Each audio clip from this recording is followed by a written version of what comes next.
Kenan, bu dəfə sənə 5 dənə futbolçunun saç stilini göstərəcəm. Saç stilindən oyunçunu tapmalısan. Getdik, birinci futbolçu. Şimdi başla. Tarık Şiri, Edgar David, Yox. Guti, Yox. Guti. Şimdi Ronaldinho. Yox. Kimin başdı bəs bu? Pas. Ronaldinho. Aa bu diğer gözde tanış gəlir. Tanıyırsan da bunu. Təzə oyuncudur ki. Yox, köhnə. Oynamır bu dəqiqə.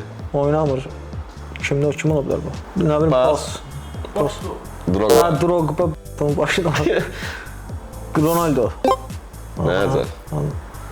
Kroos, Arda Güler'in başına aşır bu. Arda Güler doğrudur. Şimdi başla. Buffon. Yox. İşte. Kimdir ki bu? Bunu sən tapmalısan da, yəni Kenan. Bunun başqa kim tapa bilməz. Gattuso.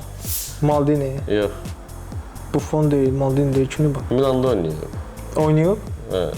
Milan oyuncusudur. Sən də Milanı azad keçsən. Kaka. Kakan elə başı var Var, məsələn. oldu da. İndi sonuncunu göstərəm Kenan. Kimdir bu? Quaresma. Gözdə. Pepe. Yox. O bu nədir? Bunu məncə tapa bilməyəcəksən. Bunun qoy izləyicilərimiz tapsınlar. Sizcə bu futbolçu kimdir? Kimdir bu sən Allah?